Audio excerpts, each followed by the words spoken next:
आज के इस वीडियो में सामान्य ज्ञान का 8वां भाग लेके आ रहे हैं और यह आपके हाई लेवल एग्जाम के लिए बेहद फायदेमंद होगा। अगर आप चाहते हैं इस वीडियो का पीडीएफ डाउनलोड करना तो इस ऐप पे जाके आप इसका पीडीएफ डाउनलोड कर सकते हैं और यहाँ पर आप इसे इंग्लिश में भी पढ़ पाएंगे।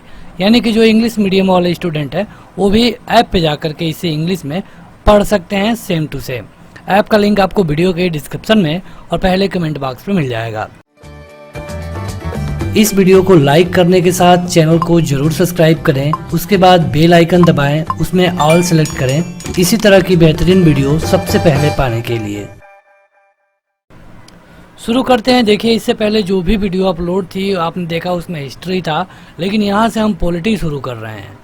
क्वेश्चन है कि भारतीय विधान परिषद को बजट पे बहस करने की शक्ति कब प्रदान की गई। देखिए, होता क्या है कि जब यहाँ पे ईस्ट इंडिया कंपनी रूल करने आई 1613 के आसपास, तब ये एक व्यापारी कंपनी थी, केवल यहाँ पे व्यापार कर रही थी। बाद में जब ये एक के बाद एक युद्ध जीतते गए तब यहाँ पे ये राजा बन के उभरे। जब ये राजा बन गए, जब यहाँ पे ये रूल करने लगे तो कुछ दिन के बाद ईस्ट इंडिया कंपनी को हटा दिया गया था। कारण ये था 1857 की क्रांति। 1857 की क्रांति के बाद ये निर्णय लिया गया कि अब ईस्ट इंडिया कंपनी भारत में रूल नहीं करेगी। ईस्ट इंडिया कंपनी को हटा करके ब्रिटेन की संसद को सीधे पावर दिया गया। मतलब कि ये हुआ कि जो भी कानून बनेगा ब्रिटेन की संसद में बनेगा और उस कानून को यहाँ पे पारित मतलब कि जमीन पे उतारा जाएगा। तो यहाँ पे अब देख रहे थे अंग्रेज की यहाँ के लोग एक्टिव हो रहे थे, तो उन्हें मतलब कि उन्हें एक तरह से निष्क्रिय करने के लिए वो लोग विधान परिषद में एक अधिनियम लाए 1892 और इसके तहत क्या था कि इसमें बजट पर बहस करने की शक्ति प्रदान हो गई। हालांकि चेंज नहीं करवा सकते थे, केवल आप बहस कर सकते थे। अगला है कि कलकत्ता में सर्वोच्च न्यायालय की स्थापना का प्रावधान किया गया था कब। ये है रेगुलेटिंग एक्ट 1773। अब देखिए, जब भी आप पॉलिटी पढ़ना शुरू करते हैं ना तो आपको जो पहली चीज़ पढ़ाई जाती है ये है रेगुलेटिंग एक्ट 1773। रेगुलेटिंग एक्ट 1773 कोई एक दो लाइन का एक्ट नहीं है, ये बहुत बड़ा एक्ट था और यहाँ से एक बहुत बड़ा परिवर्तन हुआ। इसकी ज़रूरत इसलिए पड़ी क्योंकि अब यहाँ पे एक तरह से कंपनी जो रूल कर रही थी उसमें भ्रष्टाचार बहुत हो गया था। ईस्ट इंडिया कंपनी की बात कर रहे हैं, यहाँ पे भ्रष्टाचार बहुत ज़्यादा हो गया था और यहाँ पे सरकार चलाने के लिए भी पैसे की आवश्यकता हो गई थी। इसीलिए इस एक्ट को लाया गया जिसका नाम रखा गया रेगुलेटिंग एक्ट। समय था 1773। इसी रेगुलेटिंग एक्ट में भारत में एक सुप्रीम कोर्ट की स्थापना की जाती है और इस सुप्रीम कोर्ट से अगर आपका कोई फैसला नहीं हो पाता है या फिर अपील करना चाहते हैं तब आपको लंदन में जाके अपील करना होता था। तो ये था रेगुलेटिंग एक्ट 1773। यहाँ पे कई मतलब कि सुप्रीम कोर्ट बनाया गया। इसमें जो मुख्य न्यायाधीश थे उनका नाम था सर एलिजा नाम था इम्पे। बस लॉर्ड इम्पे आपको मिलता है। इसके अलावा 3 जज और थे, यानी कुल मिला के 4 जज थे, तो ये भी आप जरूर याद रखिए। भारत में संघीय न्यायालय की स्थापना कब की गई। ये की गई थी भारत सरकार अधिनियम 1935 में। देखिए, 1935 में ढेर सारे रूल्स कानून ऐसे हैं जो कि आज भी संविधान में हैं। तो जो संघीय न्यायालय की बात की जाती है ये है 1935 में। भारत का संघीय न्यायालय कब स्थापित किया गया 1937 में। इसके लिए कानून बना था 1935 में। अगला है कि भारत के लिए संविधान की रचना हेतु संविधान सभा का विचार सबसे पहले किस पार्टी के द्वारा लाया गया था और कब। सबसे पहले संविधान के बारे में बात की गई थी स्वराज पार्टी के द्वारा और ये लाया गया था 1934 में। स्वराज पार्टी ने कहा कि अगर हमको अपना राज लाना है तो अपना संविधान लाना पड़ेगा। संविधान सभा की प्रथम बैठक की अध्यक्षता किसने की, तो ये किए थे डॉक्टर सच्चिदानंद सिन्हा। ये 9 दिसंबर 1946 को अध्यक्ष बनाए गए। ये सबसे ज़्यादा बुजुर्ग थे। 2 दिनों के बाद यानी कि 11 दिसंबर 1946 को डॉक्टर राजेंद्र प्रसाद को अध्यक्ष बना दिया गया। तो आप कह सकते हैं कि डॉक्टर राजेंद्र प्रसाद अस्थायी थे और डॉक्टर सच्चिदानंद सिन्हा अस्थायी थे। दोनों लोग बिहार से थे। भारत की संविधान निर्मात्री सभा या फिर संविधान सभा के अध्यक्ष कौन थे, ये थे डॉक्टर राजेंद्र प्रसाद। ये 11 दिसंबर को बनाए गए और ये 9 दिसंबर को। ये अस्थायी थे और ये अस्थायी थे। किस शासन अधिनियम के तहत केंद्रीय विधानसभा का निर्वाचन 1926 और 1945 में हुआ था? यह है शासन अधिनियम 1919। आगे बढ़ते हैं तो अगला है कि भारतीय संविधान सभा की स्थापना की गई थी कब? 9 दिसंबर को। डॉक्टर सचिदानंद सिन्हा को पहला अस्थायी अध्यक्ष बनाया गया। भारत की संविधान सभा का प्रथम अधिवेशन कब हुआ? ये हुआ था 9 दिसंबर को ही। दूसरा अधिवेशन 11 दिसंबर को होता है। भारत को संविधान देने का प्रस्ताव संविधान सभा के द्वारा पारित किया गया था कब? ये किया गया था 22 जनवरी 1947 को। ये सारे क्वेश्चन जो आप दिख रहे हैं आपको, ये आपके छोटे लेवल के एग्जाम में भी पूछे जाते हैं। सारे बहुत महत्वपूर्ण है। अगर आप चाहें तो PDF डाउनलोड कर सकते हैं ऐप पे जाके। ऐप का लिंक वीडियो के डिस्क्रिप्शन में मिल जाएगा। संविधान सभा में उद्देश्य प्रस्ताव या फिर प्रस्तावना प्रस्तुत किया गया था किसके द्वारा? जिसमें कहा गया है कि we the people of India, मतलब कि हम भारत के लोग, भारत को एक, इस तरह का जो प्रस्तावना है ये पंडित जवाहरलाल नेहरू के द्वारा प्रस्तावित किया गया था, लाया गया था। यहाँ पे आपके सामने कुछ कथन है, अब देखना है कि इनमें से कौन सही है कौन गलत। पंडित नेहरू के उद्देश्य प्रस्ताव का, जो कि संविधान सभा के द्वारा स्वीकार किया गया था, संविधान के निर्माण पे असर पड़ा। बिल्कुल था, बात हो रही है प्रस्तावना की। उद्देशिका बहुत महत्वपूर्ण उद्देश्यों की पूर्ति करती है, इसीलिए तो लाया गया था। संविधान को भारत के लोगों ने आदेशित किया है। हाँ, उसमें कहा गया है कि हम भारत के लोग भारत को, तो यानी कि संविधान को भारत के लोग आदेश दे रहे हैं। भारतीय संविधान को बनाने हेतु भारतीय संविधान सभा के कुल कितने अधिवेशन हुए थे? तो ये हुए थे 12। टाइम लगा था 2 साल 11 माह 18 दिन का। अगला है कि सही सुमेलन इस प्रकार है। जो सही सुमेलित है यहाँ पे, संविधान सभा के पहले उपाध्यक्ष कौन थे? HC मुखर्जी। प्रारूप समिति के मूलतः एक मात्र नेता कांग्रेसी कौन थे? KM मुंशी। राजस्थान की रियासतों के लिए कौन प्रतिनिधित्व कर रहे थे? BT कृष्णमाचारी। और संघ संविधान की समिति के अध्यक्ष कौन थे? पंडित जवाहरलाल नेहरू। तो ये सारे सही हैं। यहाँ पे आपको जो भी दिया गया सब सही है। संविधान सभा की प्रांतीय संविधान समिति के अध्यक्ष कौन थे? तो ये थे सरदार पटेल। भारतीय संविधान सभा की प्रारूप समिति के अध्यक्ष कौन थे? तो डॉक्टर भीमराव अंबेडकर। अभी हमने आपको ये चीज पीछे बताया है। आगे बढ़ते हैं तो अगला है कि संविधान सभा के द्वारा स्थापित मौलिक अधिकारों और अल्पसंख्यकों हेतु सलाहकार समिति के अध्यक्ष कौन थे? ये थे सरदार वल्लभ भाई पटेल, जिनकी भारत में एक सबसे बड़ी मूर्ति लगी है। क्या आप बता पाएंगे कि उस मूर्ति की ऊंचाई कितनी है? ये आपके लिए क्वेश्चन है, कमेंट करके बताइएगा। गुजरात में लगी है, लेकिन आप बताइए कि इसकी ऊंचाई कितनी है। अगला है कि डॉक्टर भीमराव अंबेडकर की अध्यक्षता में संविधान सभा की प्रारूप समिति में अन्य कितने सदस्य थे? कुल थे 7, लेकिन भीमराव अंबेडकर को छोड़ दें तो हो जाएंगे 6। संविधान सभा ने डॉक्टर भीमराव अंबेडकर की अध्यक्षता में प्रारूप समिति का गठन किया था कब? ये किया था 29 अगस्त 1947 को। अगला है कि भारतीय संविधान के निर्माण के समय संवैधानिक सलाहकार कौन थे? तो ये थे डॉक्टर भीमराव अंबेडकर। बात हो रही है एक तरह से कानून मंत्री आप कह सकते हैं। अगला है कि भारतीय संविधान का प्रथम प्रारूप तैयार किया गया था किसके द्वारा? तो डॉक्टर भीमराव अंबेडकर के द्वारा। भारतीय संविधान सभा ने राष्ट्रीय ध्वज को सबसे पहले स्वीकार किया था कब? ये काफी महत्वपूर्ण है, यह है 22 जुलाई 1947 को। संविधान निर्मात्री परिषद में झंडा समिति के अध्यक्ष कौन थे? ये थे डॉक्टर राजेंद्र प्रसाद। कई तरह की समितियां बनी थी, सबके अलग अलग अध्यक्ष होते थे। भारत का संविधान पूर्ण रूप से तैयार हो गया 26 नवंबर 1949 को, और कुछ जो कानून थे उसी दिन लागू कर दिए गए, लेकिन बाकी कानूनों को 26 जनवरी 1950 को लागू किया गया। भारतीय संविधान लागू हुआ था 26 जनवरी 1950 को। आगे बढ़ते हैं तो देखिए यहाँ पे कुछ इस तरह क्वेश्चन आपसे परीक्षा में पूछा जाता है सुमेलित करने के लिए, लेकिन यहाँ पे जो दिया गया है ये पूरी तरह से सुमेलित है। जैसे कि नियंत्रण परिषद की स्थापना कब हुई? ये की गई पिट्स एक्ट 1784 में। सर्वोच्च न्यायालय की स्थापना कब की गई? ये की गई 1773 के एक्ट में। इंग्लिश मिशनरियों को भारत आने के लिए पावर कब दिया गया? तो 1813 के चार्टर अधिनियम में।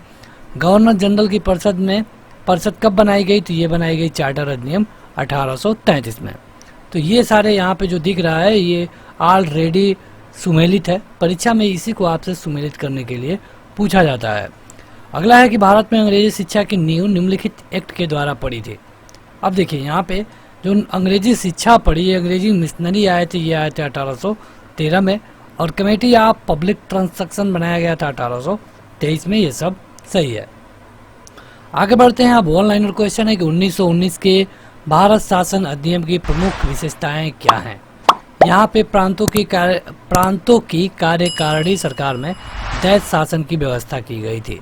देखिए, दो एक्ट हैं जो कि बहुत बार पूछे जाते हैं, 1909 और 1919। 1919 में जो अधिनियम लाया गया तो यहाँ पे दो लेयर पे सरकार की व्यवस्था की गई। जैसे कि आज होता है, एक होता है राज्य स्तर पे और एक होता है स्टेट लेवल पे, तो इसी तरह का सिस्टम लगाया गया 1919 में। वैसे अंग्रेज 1909 से ही सबको अलग अलग बांटना शुरू कर दिए थे। दलितों के लिए अलग, मुस्लिमों के लिए अलग, सिखों के लिए अलग, जो बाकी रह गए उनको 1919 में वो बांट दिए। अगला है कि ब्रिटिश संसद ने चाय और चीन के साथ व्यापार को छोड़कर ईस्ट इंडिया कंपनी के भारत के साथ व्यापारिक एकाधिकार को समाप्त कर दिया। किस एक्ट के द्वारा? ये था 1813 के चार्टर अधिनियम के द्वारा। मतलब क्या था कि जो ईस्ट इंडिया कंपनी थी अभी भारत में रूल नहीं करेगी, ये काम करेगी केवल चीन के साथ और चाय के साथ। भारतीय विधान पालिका प्रथम बार द्विसदनात्मक कब हुई? ये हुई थी 1913 के एक्ट में, अभी हमने आपको यहाँ पे बताया है। देखिए, आप में से कई सारे लोगों को मतलब कई क्वेश्चन नहीं समझ में आ रहे होंगे। कारण ये है कि यहाँ पे हाई लेवल के क्वेश्चन कवर किए गए हैं। अगर आप इनमें से आसान क्वेश्चन देखना चाहते हैं तो आप हमारे प्लेलिस्ट में या फिर एप्लीकेशन पे जा करके लुसेंट और स्पीडी की सीरीज देख सकते हैं। उसमें थोड़े आसान क्वेश्चन हैं, लेकिन ये आपके थोड़े हाई लेवल के क्वेश्चन लिए गए हैं ताकि आपका कोई भी क्वेश्चन बाहर से ना हो। राष्ट्रपति की अध्यादेश निर्गत करने की शक्ति कहाँ से प्रेरित है? मतलब कि हमारे जो राष्ट्रपति हैं उनको अध्यादेश का पावर मिलता है। अध्यादेश क्या होता है, ऑर्डिनेंस क्या होता है? देखिए, अध्यादेश का मतलब ये होता है कि देखिए हमारे यहाँ संसद में कोई कानून बनता है, मतलब कि लोकसभा में बनेगा, फिर उसे भेजा जाएगा राज्यसभा में, फिर जब यहाँ से पास हो जाएगा तो प्रेसिडेंट के पास जाएगा, तीनों जगह से जब पास हो जाएगा तब वो बन जाता है कानून। और यहाँ पे जो संसद का सेशन है साल भर में केवल 2 ही बार होता है। अब चाहे आप जब करा लीजिए, 12 महीने में केवल 2 बार, तो ये 6-6 महीने पे होता है। लेकिन आप ये मानिए कि अगर ये जनवरी में सेशन हो रहा था और सेशन ख़त्म हो गया 15 जनवरी को, 15 जनवरी के बाद 17 जनवरी को कुछ ऐसा मामला बनता है जिस पे कानून बनाना बहुत ज़्यादा ज़रूरी है। कोई मामला वैसा बन गया, अब इसके लिए तुरंत सेशन बुलाया नहीं जा सकता, या फिर बुलाया जा सकता है तो बहुत अफरा तफरी का माहौल बनेगा। तो इसको ख़त्म करने के लिए अध्यादेश का नियम बनाया गया कि मतलब कि प्रेसिडेंट को लगेगा कि इस पे कानून बनाना ज़रूरी है तो उसको कानून बना देंगे, लोकसभा और राज्यसभा की ज़रूरत नहीं पड़ेगी। लेकिन ऐसा कब तक होगा? तो 6 महीने तक। जब अगली बार सेशन बैठेगा, मतलब कि संसद बैठेगी, तब संसद को इसको पास करना ज़रूरी है। अगर संसद इसको पास नहीं करती है तो ये अध्यादेश ऑटोमेटिक फेल हो जाएगा। तो ये जो अध्यादेश की पावर है ये 1935 से प्रभावित है, मतलब 1935 में इसके बारे में बात की गई थी। और ये भारतीय परिषद अधिनियम 1861 के द्वारा भी है। भारतवासियों को अपने देश के प्रशासन में कुछ हिस्सा लेना संभव बनाया गया कब? तो 1833 में। ये था एक चार्टर एक्ट। भारत के संविधान में केंद्र और राज्यों के बीच किया गया शक्तियों का विभाजन आधारित है, तो ये होता है 1935 के एक्ट के द्वारा। मतलब कि राज्य के पास कितना पावर होगा, सेंटर के पास कितना पावर होगा, ये पता लगाया जाता है 1935 के कानून से, और 1935 के कानून को सभी लोग मानते हैं। अगला है कि एक संघीय व्यवस्था और केंद्र में दैत शासन भारत में लागू किया गया था कब?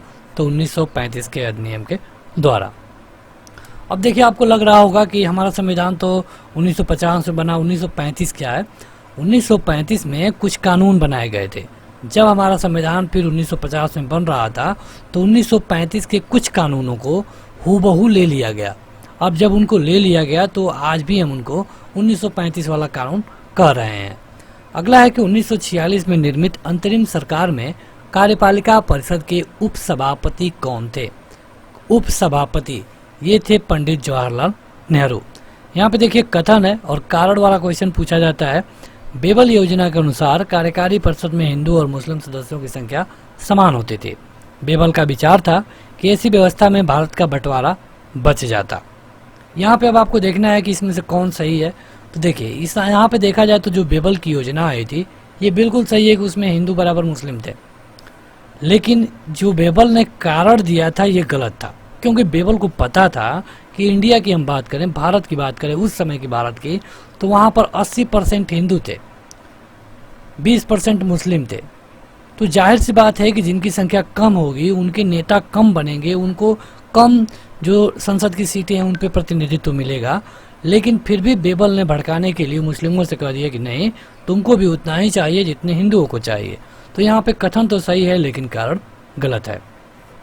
अगला है कि भारत के संविधान का प्रारूप तैयार करने वाली संविधान सभा के सदस्यों को विभिन्न प्रांतों की विधानसभाओं द्वारा चुना गया था।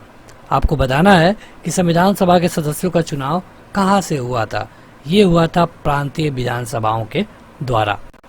आगे बढ़ते हैं तो अगला है कि अखिल भारतीय महासंघ स्थापित करने का प्रावधान शामिल किया गया था। कब? देखिए, अखिल भारतीय महासंघ की बात करें तो ये सब लाया गया था 1935 में। 1935 में जो अधिनियम आया था उसमें जो शक्तियां थी किसको दे दी गई, मतलब कि जिन शक्तियों के बारे में बात नहीं की गई थी उन शक्तियों को दे दिया था गवर्नर जनरल को। अगला है कि भारतीय शासन अधिनियम 1935 में स्वीकार किया हुआ महत्वपूर्ण और अस्थायी अवयव नहीं है देश के लिए लिखित संविधान। मतलब कि 1935 में देश के लिए एक लिखित संविधान नहीं मिला था। भारतीय संविधान सभा का निर्वाचन किस आधारित नहीं था, तो ये था वयस्क मताधिकार पे नहीं आधारित होता था। बात हो रही है जब संविधान बनाने के लिए लोग चुने जा रहे थे तब। अगला है कि 1935 का गवर्नमेंट ऑफ इंडिया एक्ट महत्वपूर्ण क्यों है, क्योंकि यह भारतीय संविधान का प्रमुख स्रोत है। हमने आपको बताया ना कि 1950 में जो संविधान बना उसका प्रमुख स्रोत है 1935 का एक्ट। अगला है कि बर्मा भारत से अलग कब हुआ, तो गवर्नमेंट इंडिया एक्ट जब 1935 आया तो इसके फलस्वरूप कहा गया कि बर्मा भारत से अलग होगा, और ये होता है 1937 में। 35 में रूल बन गया, 37 में अलग हो गया। इसके अलावा जब 37 में चुनाव हुआ तो कांग्रेस का जो मंत्रिमंडल था ये कुल 8 प्रांतों में सरकार बनाया। अगला है कि एक निर्वाचित संविधान सभा के द्वारा भारत के संविधान का निर्माण करने का प्रस्ताव किया गया था किसके द्वारा, तो ये था Cripps mission. Cripps mission Bharat आया था और इसमें ये बताया गया कि एक निर्वाचित संविधान सभा हो और ये संविधान को बनाए। आगे बढ़ते हैं तो अगला है कि भारत में उपनिवेशी शासन के संदर्भ में 1883 में एल्बर्ट बिल का क्या उद्देश्य था। बात की गई है एल्बर्ट बिल का, तो इसका उद्देश्य ये था कि जो भी अदालत में एक अधिकारी होंगे जो कि दंड देते हैं, इनका संबंध ये होगा कि यह भारतीय तथा यूरोपीय लोगों को बराबरी पे रोके। अगला है कि कैबिनेट मिशन योजना के तहत संविधान निर्मात्री परिषद में प्रत्येक गांव को आवंटित सदस्य संख्या निर्धारित करने के लिए एक प्रतिनिधि जनसंख्या के अनुपात में होता था। मतलब कि कैबिनेट मिशन जब बनाया गया, जब मतलब कि संविधान के लिए लोग चुने जा रहे थे तो 10 लाख लोग मिलकर के एक व्यक्ति को चुनते थे, ये कहने का मतलब है। कैबिनेट मिशन जब भारत आया था 1942 में, तो उस समय 1946 में तो उसके सदस्य कौन कौन थे, तो ये थे पैथिक लॉरेंस, स्टैफोर्ड क्रिप्स और A.B. अलेक्जेंडर। भारतीय संविधान सभा का गठन कब किया गया था, तो ये किया गया था 1946 में कैबिनेट मिशन के आधार पर। कैबिनेट मिशन भारत आया जिसमें 3 लोग थे, पैथिक लॉरेंस, स्टैफोर्ड क्रिप्स और A.B. अलेक्जेंडर। इन तीनों लोगों ने कहा कि आप बंटवारा होगा, इस तरह बंटवारा होगा, आप लोग एक संविधान बनाइए। तो इसके अनुसार संविधान सभा का गठन किया गया। संविधान सभा के बारे में सही कथन क्या है, इस तरह परीक्षा में आपसे 4 क्वेश्चन विकल्प दिए जाते हैं, एक सही होता है, लेकिन यहाँ पे जो दिया गया है सारा का सारा सही है। इनमें बड़ी संख्या में समितियों की मदद से काम किया और उनमें से प्रारूप समिति इनमें से सबसे महत्वपूर्ण थी, बिल्कुल सही है। ड्राफ्टिंग कमेटी की बात की गई है, 7 से अधिक कमेटियां बनाई गई थी संविधान बनाने के लिए। जो ड्राफ्टिंग कमेटी थी इसके हेड थे डॉक्टर भीमराव अंबेडकर। इनमें अल्पसंख्यक समुदाय जैसे कि ईसाई, एंग्लो इंडियन, फारसी सभी को पर्याप्त प्रतिनिधित्व दिया गया था, बिल्कुल सही बात है, सभी लोग थे इस संविधान को बनाने में। इसकी चुनाव प्रक्रिया भारत शासन अधिनियम 1935 के 6वें अनुसूची पर आधारित थी।